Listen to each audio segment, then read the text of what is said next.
Buenas noches, bienvenidos a una nueva sesión de Derecho Comercial 3.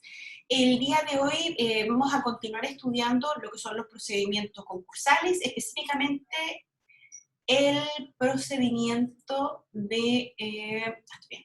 el procedimiento concursal de liquidación, que ya habíamos empezado a estudiar la semana pasada y hoy día vamos a continuar estudiando.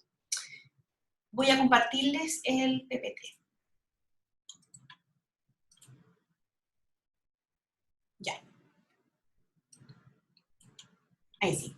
Ya hemos revisado hasta esta parte los diferentes tipos de procedimientos de liquidación, distinguimos de la liquidación del patrimonio, de los bienes de la persona natural, de los procedimientos de liquidación de la empresa, y también hemos conversado en clases anteriores que cuando hablamos de los procedimientos de liquidación es la última ratio, es decir, toda la ley 20.720 en general va a ir dirigida a recuperar el patrimonio, va a ir dirigida a buscar que empresas viables continúen el giro de la empresa en vez de llegar a esta última etapa, a esta última posibilidad que es la liquidación de los activos de la empresa deudora o en su caso la liquidación del patrimonio de la persona deudora.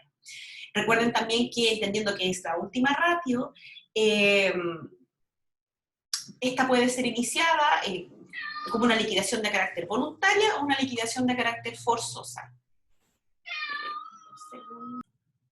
Continúo. Les decía, puede ser una liquidación voluntaria como puede ser también la liquidación forzosa.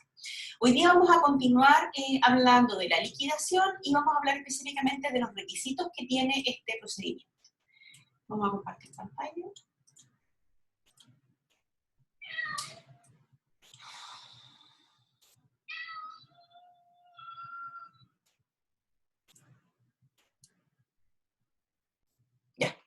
Ahora sí, los requisitos de la demanda. Estos se encuentran regulados en el artículo 118 de la ley y le voy a compartir pantalla nuevamente. En el artículo 118 de la ley que establece como primer requisito los requisitos generales, de este escrito por supuesto, los requisitos generales de toda demanda que se encuentran regulados, como bien sabemos ya, en el artículo 254 del Código de Procedimiento Civil. Esta solicitud constituye una verdadera demanda y por lo tanto debe cumplir con los requisitos de este artículo, y en especial aquella que ordena que se consigne en el libelo la exposición clara de los hechos y fundamentos que el derecho se fundamenta o se apoya. Además, deberá señalar la causal invocada y los hechos justificativos de dicha causal de la ley, artículo 117 de la ley 20.720, en el caso del deudor de empresa, que estábamos estudiando la semana pasada. Deberá acompañar una serie de documentos, entre los que encontramos los documentos o antecedentes que acrediten la causal invocada de las tres que hablábamos en el artículo 117, deberá también acompañar un valedista o boleta bancaria expedida a la orden del tribunal por una suma equivalente a 100 UFs. ¿Para qué se hace este cobro? ¿Cuál es la idea? Lo que busca es cubrir los gastos iniciales del procedimiento concursal de liquidación, y algunos me podrían preguntar en esta parte por qué estos gastos iniciales debieran ser cubiertos por el solicitante de esta liquidación de carácter forzoso. Porque finalmente podemos ver por dos partes. Por una parte, en cuanto a buena fe en la presentación de esta solicitud o en esta liquidación forzosa, y que no sea solo con la intención de, por ejemplo, conocer datos que no están a la vista de este acreedor, como por ejemplo datos bancarios relevantes de esta persona deudora o sus libros, y también podríamos verlo por otro lado, por parte a la buena fe en cuanto a iniciar este procedimiento. Así también, es decir, para cuando yo inicio este procedimiento lo hago con la verdadera intención o con el verdadero convencimiento que yo estoy ante un deudor que se encuentra en insolvencia y que estoy ante un deudor que ya pasó de esta etapa de desarreglos patrimoniales, de meras operaciones dañosas o ruinosas, sino que ya se encuentra en un estado de insolvencia y finalmente de cesación de pago. Por eso se me piden estas 100 UF. Pero ¿cuál es el beneficio dado aparte de, aparte de la exigencia que implican estas 100 UFs, también nosotros tenemos que esta se considera un crédito del acreedor solicitante en contra del deudor. Y más encima este crédito es un crédito que goza de la preferencia establecida en el número 4 del artículo 2472 del Código Civil, es decir, un crédito de primera clase. Entonces, si bien este solicitante a la hora de presentar la liquidación forzosa debe pagar esta suma de 100 UFs o consignar esta suma de 100 UFs, esta suma no va a servir de base, va a ser un crédito a favor finalmente de este acreedor. Y un crédito que con toda seguridad se va a pagar en cuanto es un crédito que goza de primera preferencia en el pago. Deberá además incorporar el nombre de los liquidadores titulares y suplentes, los nombres que propone. ¿Para esto para qué? ¿Por qué la ley lo hace de esta manera? Para que el caso que el deudor no compareciera a esta audiencia inicial, que hemos conversado algo en clases anteriores, o no efectuara actuación alguna en esta audiencia, en que el tribunal le informara acerca de la demanda presentada en su contra. Es decir, si nos encontramos el caso que el deudor no concurre a la audiencia inicial, es importante que en la solicitud de liquidación forzosa, el acreedor solicitante o los acreedores solicitantes acompañen el nombre de, por lo menos de la propuesta del liquidador titular y suplente. Para el caso que este no comparezca el deudor o el caso que compareciendo no haga ninguna actuación particular. Además, este escrito deberá incorporar la designación de veedor, y esto nos debiera llamar la atención cuando nosotros conversábamos en clase anterior, que el veedor es aquel personaje o aquella personaje que va a ser protagonista en los procedimientos de reorganización de las deudas de la empresa deudora, más bien que en los procedimientos de liquidación. Pero es importante la designación del veedor en esta etapa en cuanto, o para el caso que el deudor se oponga a la liquidación forzosa. Recuerden que una de las posibilidades que contempla la ley 20.720 en los procedimientos de liquidación, a diferencia de lo que era el procedimiento de quiebra anterior, es que se permite que el deudor se oponga a la liquidación forzosa y en su caso incluso pudiera iniciar un juicio de oposición a esta liquidación de su patrimonio, entre otras actitudes que puede tomar.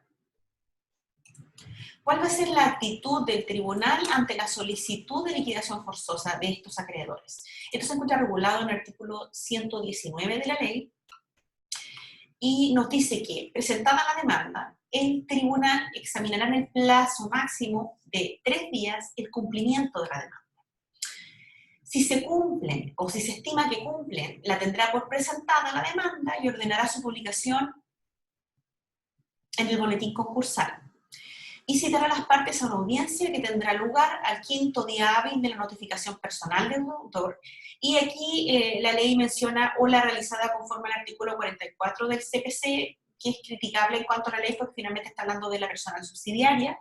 Pero más allá de eso, cuando entendiendo que esta es una primera actuación, esta notificación nosotros entendemos que es una notificación de carácter personal, aun cuando no se encuentre en el lugar de juicio. En caso contrario, ordenará al demandante la corrección pertinente y fijará un plazo de 3 días para que subsane el error que se haya cometido en la presentación, bajo procedimiento, es decir, de tener por no presentada la demanda o esta solicitud, demanda de liquidación forzosa. Es decir, en el caso de presentada la demanda, que el tribunal haya considerado en este plazo de 3 días que no se cumple con los requisitos y de que sean subsanados, se da un plazo de 3 días para que la parte lo rectifique. Si no lo rectifica, la demanda se pide por no presentar. ¿Qué sucede en esta llamada audiencia inicial? Que hemos mencionado bastante dentro de las clases anteriores. Recuerden que en el procedimiento de liquidación forzosa nosotros tenemos la solicitud de liquidación forzosa presentada por 2 o más acreedores, quienes acompañan todos los documentos que nosotros hemos indicado hasta esta parte, señalando la causal invocada, debe acompañar los documentos antecedentes que justifican la causal del artículo 117, debe acompañar el valevista, el nombre del liquidador titular y suplente y la designación de veedor en el caso que la persona deudor, perdón, que la empresa deudora se oponga a la liquidación forzosa. En esta audiencia inicial, Existen diferentes posibilidades dentro de lo que ya hemos conversado que pudiera ocurrir. Una de ellas es que el deudor comparezca a la audiencia. En la audiencia inicial, recuerden que es la que se realiza una vez notificado el deudor al quinto día. Esta audiencia se llevará a cabo al quinto día hábil desde la notificación personal del deudor y ella se desarrollará de acuerdo a las siguientes reglas. El tribunal informará al deudor acerca de la demanda presentada en su contra y los efectos de un eventual procedimiento concursal de liquidación. En acto seguido, el deudor podrá proponer por escrito o verbalmente alguna de las siguientes actuaciones. Esto lo hemos conversado dentro de clases anteriores. Podría, en esta instancia, consignar fondos suficientes para el pago del crédito demandado y las costas correspondientes que hubiesen servido de base a la demanda, en cuyo caso no procederá a la liquidación. Es decir, estamos en la audiencia inicial, regulado en el artículo 120 de la ley. El deudor comparece, es decir, estamos en el caso que el deudor comparece a la audiencia y compareciendo acude y consigna fondos suficientes para el pago del crédito demandado por los acreedores que presentaron la solicitud y las costas correspondientes del procedimiento. Es decir, no solamente lo que debe a los acreedores en particular que están persiguiéndolo a través de la liquidación forzosa, sino también las costas del procedimiento. Y una vez habiendo pagado eso, yo entiendo terminado el procedimiento de liquidación, porque no procede la liquidación. Porque entenderíamos, o por lo menos se presume, de que la capacidad económica de esa empresa que es capaz de pagar o tener esos fondos suficientes para sus acreedores, me da señales que quizá, o por lo menos al tribunal le da la señal suficiente, de que eso no sería un patrimonio que se encontraría en insolvencia, por tanto sería una empresa que aún es solvente y puede pagar sus deudas previamente contraídas, independiente de las críticas que nosotros podamos hacer. Otra posibilidad que tiene el deudor que compareció a la audiencia es allanarse por escrito o verbalmente a la demanda.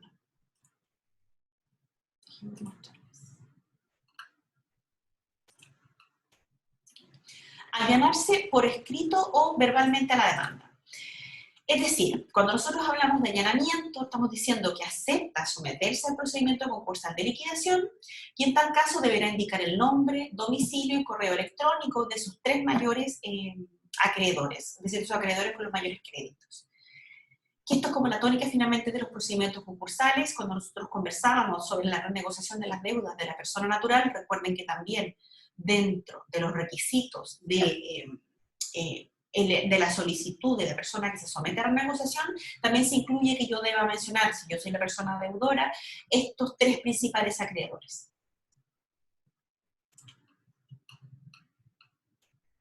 Otra posibilidad que tiene es acogerse expresamente al procedimiento concursal de reorganización. Recuerden, estamos en el procedimiento de liquidación forzosa, iniciada por uno o más acreedores que inician el procedimiento.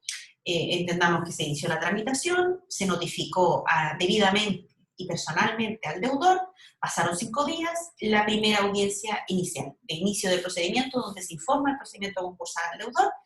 Una de las posibilidades que tiene es acogerse expresamente al procedimiento concursal de reorganización. Recuerden que conversábamos que la liquidación es la última ratio, es decir, la última posibilidad que contempla la ley concursal en Chile. Siempre se va a evitar llegar a la liquidación de los bienes en el caso de los procedimientos concursales. Por eso se permite en esta instancia que una de las posibilidades de dar término al procedimiento de liquidación es acogerse expresamente al procedimiento concursal de reorganización. No basta solamente con que el deudor concurra a la audiencia y así lo diga que lo va a hacer, sino que debe presentar una propuesta de reorganización. Dice expresamente en la audiencia que se va a acoger, que no corresponde que se inicie un procedimiento de liquidación en su contra y que decide acogerse a un procedimiento de reorganización. Para eso, en ese mismo momento, presenta una propuesta de reorganización con una reestructuración de los pasivos y los activos de la empresa, que será analizada por la Junta de Acreedores, decidiendo su aprobación o rechazo. Si la propuesta es aprobada, se pone término al concurso de liquidación. Por contrario, si la propuesta es rechazada por los acreedores, por no haberse obtenido el quórum de aprobación necesario, el tribunal dictará la resolución de liquidación. de oficio y sin más trámites, en la misma junta de acreedores. Otra posibilidad, que es una de las más interesantes dentro de esta nueva ley de quiebra, o esta nueva ley de liquidación, que es que puede oponerse a la demanda de liquidación forzosa. La oposición del deudor solo podrá fundarse en las causales previstas en el artículo 464 del Código de Procedimiento Civil. Y me parece interesante, si bien ustedes lo debieran conocer, que veamos qué es lo que nos dice este artículo. Déjenme buscarlo.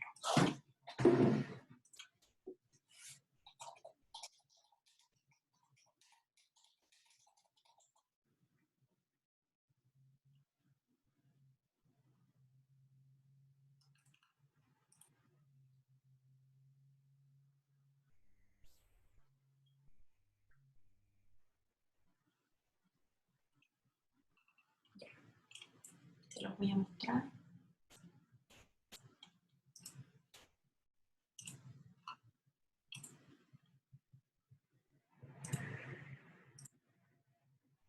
¿Qué es lo que me dice este artículo, si bien ustedes lo conocen?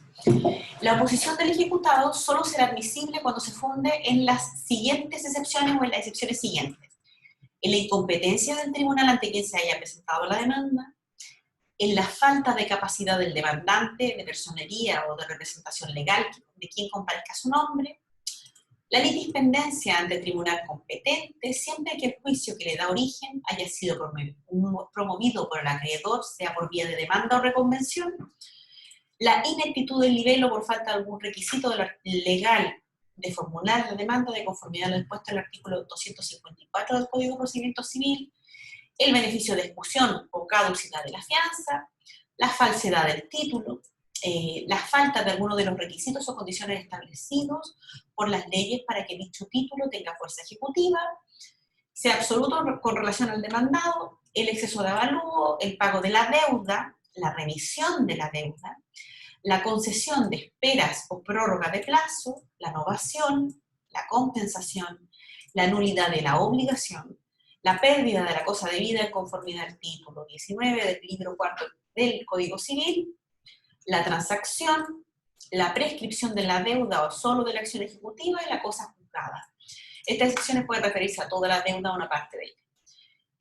Si nosotros analizamos o revisamos estas causales establecidas en el artículo 464 del Código de Procedimiento Civil, podemos ver que en general se refieren a que de alguna forma la deuda se encuentra prescrita, la deuda se encuentra pagada, la deuda ha sido condonada, existe compensación en cuanto el acreedor que me está cobrando a su vez me debe a mí una suma similar, etc. En general se refiere a la prescripción, se refiere a que la posibilidad de exigirme el pago de esa obligación por alguna razón ya no se me puede exigir. Entonces, es un artículo bastante acotado en cuanto a la posibilidad de oposición que tiene el deudor. Si bien se otorga en la ley 20.720 esta posibilidad de defensa, esta posibilidad de generar un juicio de oposición, con toda la discusión sobre el término juicio de oposición, un juicio sobre otro juicio, es un poquito cuestionable como lo vamos a ir viendo. Pero bueno, es la única posibilidad que se da dentro de este procedimiento y es algo nuevo a lo que nosotros teníamos anteriormente. ¿Qué más?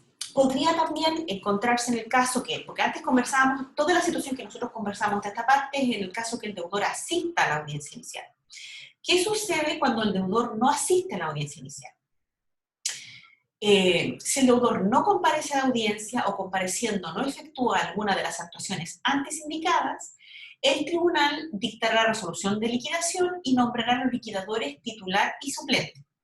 Que el acreedor peticionario, lo que nosotros conversábamos un rato, hubiera designado su demanda, ambos en el carácter de provisionales. Es decir, si el deudor no asiste a la audiencia inicial, o si no hace ninguna acción relevante, de las que nosotros hemos mencionado anteriormente, el tribunal de inmediato dicta resolución de liquidación y nombra a los liquidadores, titulares suplentes que hayan mencionado o hayan mencionado los acreedores solicitantes. Es así de importante el efecto de la inasistencia del deudor a una audiencia, a la audiencia inicial, y más todavía cuando nosotros vemos qué es lo que sucede en general en derecho procesal cuando el deudor no asiste a una audiencia o negándose o habiendo asistido se niega a realizar alguna actitud. Uno podría cuestionar cómo se dicta de inmediato la resolución de liquidación. Cuando yo podría pensar, por ejemplo, que la actitud del deudor que no concurre a la audiencia inicial es negar todo lo solicitado por la parte, no por la parte solicitante o por la parte demandante, que sería la regla general del derecho procesal. En este caso, no se entiende por el hecho de faltar, es decir, porque faltó a la audiencia inicial el deudor, que niegue la petición presentada por el deudor, por el acreedor, perdón, solicitante. Todo lo contrario. Si el deudor no asiste o no realiza alguna de las gestiones que nosotros ya mencionamos con anterioridad, se entiende entonces que se dicta la resolución de liquidación de forma inmediata. ¿En qué se puede entender esta forma de resolver esta situación por parte de la ley 20.720? Se puede entender por el espíritu de la normativa y también en virtud de los compromisos que nosotros teníamos con la OCDE en acelerar la tramitación de los procedimientos concursales y que podría ser una práctica de los deudores el no asistir a la audiencia inicial a fin de que se vuelva a fijar una fecha nueva, una nueva fecha, o se le dé una nueva oportunidad de defensa, etcétera, en otra instancia. Es decir, solo de demorar lo inevitable, que en el caso de un patrimonio que se encuentra en insolvencia, es la liquidación de dicho patrimonio para el pago de la mayor cantidad de acreedores posibles. De todo logrado, de todo lo que se vio en la audiencia, se genera una acta de la audiencia. Y ahora pasamos a estudiar, ya revisamos entonces, por lo menos de una forma clara, y volvemos a hacer un recuento de lo que hemos visto. Lo primero que vimos es que estamos en la liquidación forzosa. Pensemos del deudor empresa para que se nos haga más claro. La liquidación forzosa del deudor empresario, donde nos encontramos ante la solicitud o la presentación de una demanda de liquidación forzosa por dos o más acreedores, los que, cumpliendo con los requisitos que establece la ley, como por ejemplo consignar la suma del 100 UF, más los escritos o documentos que fundamentan la causal establecida en el artículo 117 de presunción de una liquidación forzosa, lo acompañan al tribunal, nombrando también a su vez un liquidador provisional, un liquidador titular y un liquidador suplente de carácter provisional. Todo esto dentro de la presentación de demanda de liquidación forzosa de la empresa deudora. Después de esto, de generarse esta tramitación, se da tiempo al tribunal para que determine la admisibilidad o no de la solicitud. Una vez terminado este análisis, pensemos que se aceptó o que el inscrito cumple con los requisitos que establece la ley, en un plazo de 3 días, el tribunal puede pedir que se subsane en el caso de no cumplirse, o en su caso, ordena notificar al deudor de este procedimiento. Una vez que se ha notificado al deudor, recuerden que la notificación es la notificación personal. Una vez que se ha notificado personalmente, a pesar que la ley dice personal, o en su caso la del artículo 44 del CPC, cuando se le ha notificado personalmente al deudor, se cuenta un plazo de 5 días para la realización de la audiencia inicial, desde notificado el deudor. En esta audiencia inicial, el deudor que ha sido debidamente notificado personalmente en virtud de lo establecido por la ley, tiene dos posibilidades en el principio. Puede concurrir a la audiencia inicial o puede no concurrir. Concurriendo a la audiencia inicial, tiene la posibilidad de realizar varias gestiones o allanarse a la solicitud. Bueno, una de las posibilidades es también allanarse. Recuerden que puede consignar, pagando lo adeudado a los acreedores solicitantes o demandantes de esta liquidación forzosa, incluyendo también las costas del procedimiento, en el caso en el cual se termina el procedimiento. Podría también, en su caso, oponerse, hacer lo que se llama el juicio de oposición, oponiéndose a la liquidación, estableciendo como defensa posibilidades de oposición, las establecidas en el artículo 464 del Código de Procedimiento Civil, que ya revisamos, que son todas causales o posibilidades donde por alguna razón la deuda ya se encuentra prescrita, se encuentra terminada, ya se encuentra pagada, etc. Existe un acuerdo de pago, la compensación de las deudas, etcétera, puede allanarse, o, como también les mencionaba, también puede acogerse en esa misma instancia en que se está presentando la solicitud de liquidación forzosa, el acogerse a un procedimiento concursal de reorganización de las deudas de la empresa deudora, en cuyo caso no solamente basta con que diga esta mención, sino que además debe presentar una propuesta de reorganización, la que además debe ser aprobada por la Junta de Acreedores, y en el caso de no aprobarse por la Junta de Acreedores, se dicta resolución de liquidación.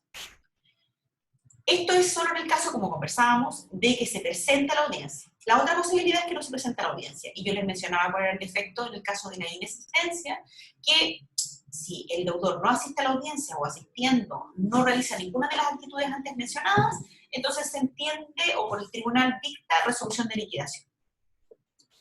Y no solo dicta resolución de liquidación, sino que nombra como liquidador suplente y principal a los nombrados por los acreedores que iniciaron la solicitud, la demanda, perdón, de liquidación forzosa. Para que nos quede más o menos la imagen clara de esta audiencia inicial. Porque ahora pasamos a la siguiente etapa probable del juicio de oposición, que conversábamos recién, en parte. Es probable entonces, o qué es lo que la ley piensa, y es uno de los requisitos que debíamos cumplir con esta nueva ley 20.720 o este nuevo procedimiento concursal, que era la posibilidad de defensa del deudor. Recuerden que incluso en la ley de quiebras, al deudor se le, incluso en cuanto a la denominación, se le denominaba fallido, y la ley decide mejorar la posición del deudor, reconociendo los derechos también de la persona deudora, del empresario deudor, los derechos del emprendedor, en darle esta posibilidad de defensa.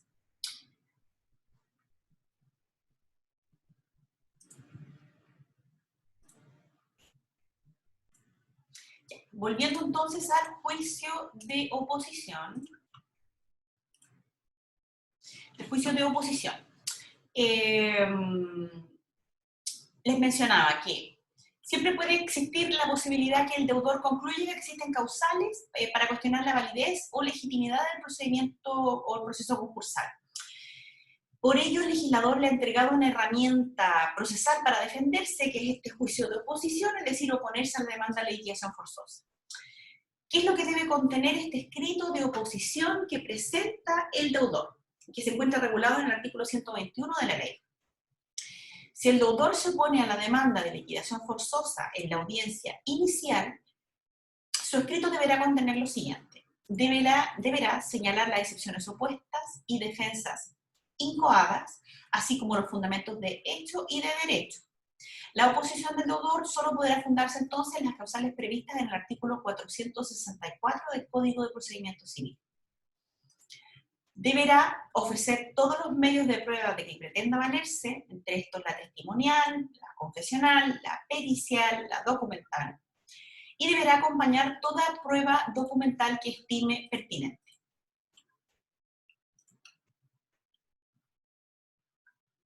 Es bastante claro el artículo 121 en cuanto a finalmente lo que tiene que hacer.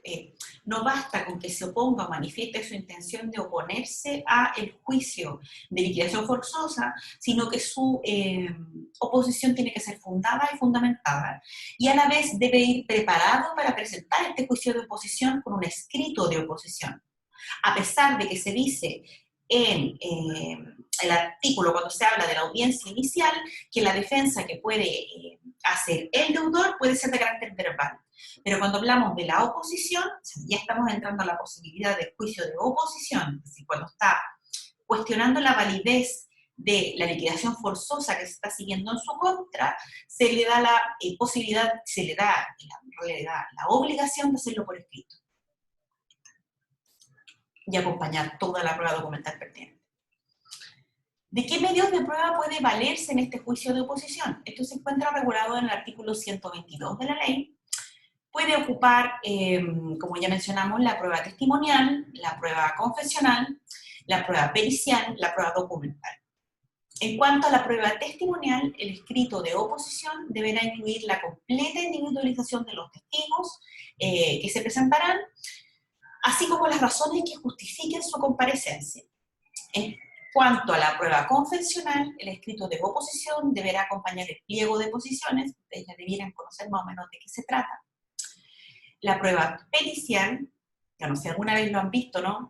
Cuando uno le pregunta en la prueba confesional o en este pliego de oposiciones, diga cómo es efectivo que con fecha 4 de mayo del año 2020 incumplió en la obligación que contrajo con Juanito Pérez en virtud del título tanto tanto, por el monto de tanto tanto, siendo esto el incumplimiento número 3 de la obligación pactada, etcétera, etcétera, etcétera. Donde la parte puede contestar, ¿es efectivo o no es efectivo? La prueba pericial, bueno, la prueba de peritos, como ustedes ya deben conocer, me imagino, de los procesales que ya han revisado, se aplicarán las disposiciones del artículo 409, 410 y 411 del Código de Procedimiento Civil en lo referido a la procedencia de este medio de prueba. Tratándose de casos de informe pericial facultativo, el deudor deberá exponer las razones que justifican decretar dicha diligencia. Cuanto a la prueba documental,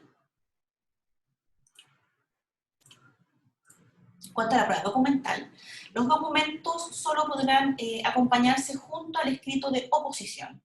Con todo, el tribunal podrá aceptar la agregación de documentos con posterioridad a dicha actuación siempre que la parte que la presente acredite que se trata de antecedentes que han surgido después de la audiencia inicial. Esto es importante.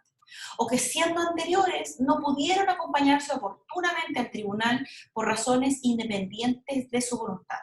El tribunal resolverá de esta solicitud de plano, es decir, de forma inmediata, con los antecedentes que les sean proporcionados en la misma petición, y en contra de lo resuelto no procederá recurso alguno, en virtud de esta prueba documental finalmente.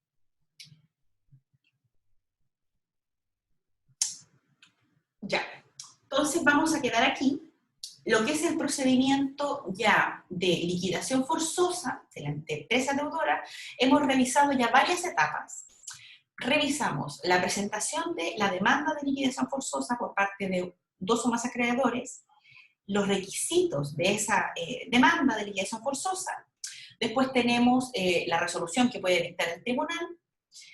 Habiendo estado conforme con la solicitud, tenemos la audiencia inicial, habiéndose notificado al deudor, personalmente, al quinto día de haberse debidamente notificado personalmente al deudor, ocurre la audiencia inicial. En esta audiencia inicial, el deudor puede concurrir o no concurrir a la audiencia, teniendo diversos efectos en los diversos casos. En el caso de concurrir, puede tener tres actitudes diversas. Puede consignar los fondos que se deben a los acreedores que están presentando la solicitud, la demanda de liquidación forzosa, así también como las costas del procedimiento. Puede, en su caso, iniciar un juicio de oposición, que es lo que estamos revisando ahora, en cuanto cuestiona la legitimidad del título que se está cobrando en su contra, o puede allanarse a la solicitud presentada por los acreedores solicitantes, y en su caso concurrirá o ocurrirá la resolución de liquidación. Lo mismo en el caso de que se allane. De inmediato, resolución de liquidación. ¿Qué pasa? Y ya lo hemos mencionado y lo vuelvo a reiterar para que quede la idea. Si el deudor no concurre a la audiencia o concurriendo a la audiencia inicial no realiza gestión alguna, en ese caso el tribunal dicta de forma inmediata la resolución de liquidación y nombra como liquidador principal y suplente a los nombrados, al liquidador principal y suplente que han nombrado los acreedores en la demanda de liquidación forzosa. Si nosotros estamos en la audiencia inicial, la actitud que toma el deudor concurre, la actitud que toma el deudor en esa audiencia es iniciar un juicio de oposición, a pesar de que en la audiencia inicial se dice que puede concurrir verbalmente a hacer su defensa. Si decide optar por el juicio de oposición, entonces debe llevarlo, acompañarlo por escrito, cumpliendo los requisitos que establece la ley, y basando su oposición exclusivamente en aquellas excepciones que se establecen en el artículo 464 del Código de Procedimiento Civil. Debe acompañar por escrito los antecedentes y documentos que fundamentan su solicitud, y debe además acompañar todos los medios de prueba de los cuales planea valerse mencionando entre estos medios de prueba probables la prueba testimonial, la prueba confesional, la prueba pericial, la prueba documental. Y recuerden que en el caso de la prueba documental, estos documentos deben ser presentados en esta misma instancia de defensa, de juicio, de oposición en la audiencia inicial, permitiéndose solo por vía muy excepcional presentación de documentos con posterioridad a la audiencia inicial, solo en el caso que esos documentos no hayan existido en el momento de hacerse la audiencia inicial, o en su caso, por alguna razón bien fundamentada por el deudor, no hayan podido ser acompañados a esa audiencia inicial. Aquí hemos quedado hasta esa parte. Entonces estamos en el estudio de la liquidación forzosa de la empresa deudora y nos encontramos en la etapa de juicio de oposición, por lo menos cómo este debe ser presentado y los medios de prueba de que pueden valerse. Hasta aquí llega esta clase. Espero que les haya quedado claro. Tenemos clases el día lunes. Tenemos clases el día viernes. Y el día viernes tenemos clases sincrónicas. Así que lo espero el día viernes, creo que desde las 3 de la tarde tenemos 2 horas de clases. Les recomiendo revisar esta clase, revisar los apuntes, revisar la ley, los artículos que hemos mencionado, y ya vayan pensando, porque la primera evaluación que vamos a tomar, si bien lo vamos a conversar de todas maneras, creo yo que podría ser un trabajo, y podría ser un trabajo de esquemas en virtud de lo que hemos trabajado hasta ahora. Como lo que yo estoy haciendo ahora de explicarles de qué se trata el procedimiento. Me parecería muy interesante que ustedes pudieran hacer algo similar. Así que eso, que tengan muy buen inicio de semana, que espero que hayan aprendido mucho, o hayan entendido claramente, por lo menos esta parte que hemos estudiado hasta ahora de procedimientos concursales, y específicamente hoy día de liquidación. Así que estén bien. Nos vemos el viernes.